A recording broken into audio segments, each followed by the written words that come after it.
interview on G Sport for Girls, and I have been waiting for this interview for a very long time because when it comes to sports leaders on the field, Cindy Boy is rated right up there. The Springbok women's rugby captain joins us now. Hello and welcome to the big interview with Springbok women's rugby captain Cindy Boy. She's back from injury and leading from the front. Captain, it's good to have you back. I'm sure you're delighted to be back. Thank you so much. Yes, it's something very nice to be back because it's been like 1-2 seasons out because last year we didn't play anything, and then that year that I have the serious injury. So now it's nice that I'm back on the field. I'm doing everything that the team is doing. I have to say, you probably have had the best lockdown in terms of using your time well. Tell us what you did during lockdown and how you used it to get back. There's a program that we have as a team that we're doing. So I was doing that program on my own, and I was also focusing on my studies at the same time and my injury because I had this serious injury that made me to stop playing. It was my first time that I never had any time to play on anything. So now I spend all my time on working on that injury to be back on the field and making sure that my studying at the same time is on the right side. So that's how I spend my lockdown time. 2021 is such a big year for women's rugby. It's a World Cup year. How are you feeling? How is the team feeling? It's exciting and stressful at the same time because we know exactly that it's not going to be easy when we get there. Though each and every team has been working hard, so we know that the time that we lost without training or anything, we need to change that time and make it something positive. Like spend whatever that we have as a team and make sure that we are working hard and going forward. So we know that we have a few months we'll be playing in the World Cup, so we have to work hard now and make sure that we get there to compete because we want to be better as compared to the previous years. It's tough, isn't it? Not just for women's rugby, I guess other sporting codes as well in South Africa. No women's professional league. How much is that holding us back?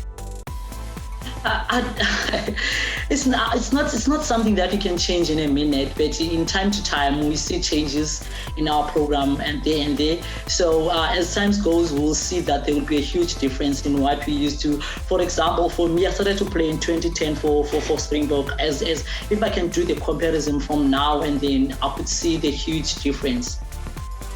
And I think there has been a difference. We've seen sponsors come on board. But imagine more sponsors coming on board and we can bridge that gap between amateur and elite, because I know there are a couple of gaps you would like to see addressed in terms of development of girls rugby. That's one of the things that I would love to see, like seeing more sponsors and making sure that all of our games are on TV and we are not only playing one round maybe of IPL, and we have like under 18 and like we have under 18s and under 16, and then we have that under 21, let's say in province, stuff like that. If we can have those things, it will be something like nice, and see that if you are under 18 now, you don't wait for the senior team to be there, you just slaughter in the under 21 so that we don't have those stop and go when we are playing. We see that your progress is there. You see that even if you are still young, you can have chances to play in the national team, you can have chances to play in the provincial team, because those gaps that are there, those are the things that are making some young players to stop playing rugby. It isn't easy, but look at you, how long you have played for the Springboks, and I know that you still have a couple of goals you want to achieve. But what about after rugby? So many people don't think about it, but I know your dad put you under pressure to make sure you did think about it. Yeah, I did think of that, but it's something like a big thing to say, like, or think of, because in my whole life I was in rugby, because I've been playing rugby for maybe 11 or 12 years now. So I've been there, like in playing rugby. I would love to have something like now I'm studying, I'm doing my advance in business management. If ever I won't be able to be in the rugby field or doing something like to mentor or to inspire young girls, or maybe having a little bit of coaching, whatever, but I'm not sure. But if ever I'm not there, I'll know exactly that I have something that I can do on the side. But I would love to be involved if there is there any chance.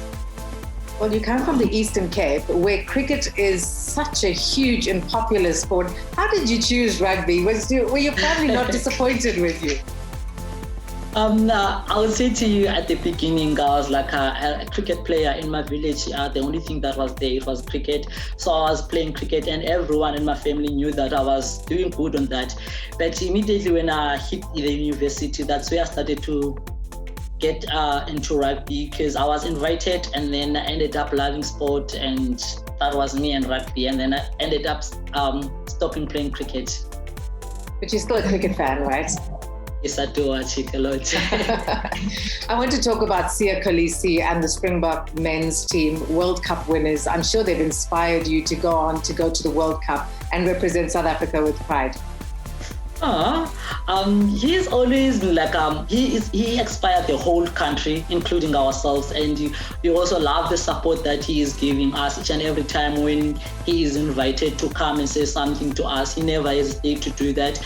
And also, like when we had a camp, like things like that, he will be there, involved, showing the support in each and every time that we have something. So to us, he is a big inspiration. We are looking. And you would like him. You want him to be watching you when you play the World Cup, right? Yes. That's not a big piece. Cindy, when it comes to women's sport in South Africa, so much needs to happen to make things right, to make things different, to get change to happen. What is the one thing you would like to see happen for women's sport?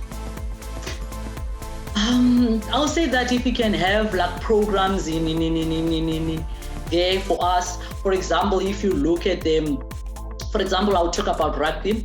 If you look at the rugby in general, you will see that the guys will start playing rugby at the early age. At early age in primary, they will play that tech rugby, stuff like that. If we can have programs like that, each and every sport that is there, then sport will be different. And then we have sponsors and stuff like that. And then have coaches that are available to coach those young girls. Things will be better if they can be things like that on board. And we'll have the next Cindy Boy, because you've risen up to become a real force in World Rugby. You were part of the World Rugby Unstoppables campaign towards the end of last year. That must have been quite special. Yeah, it was something big to me, because I never knew that for the past years that I've been playing rugby, there's something like that, or people are looking after me. So it was something big. I was very excited and happy to know that I was part of that.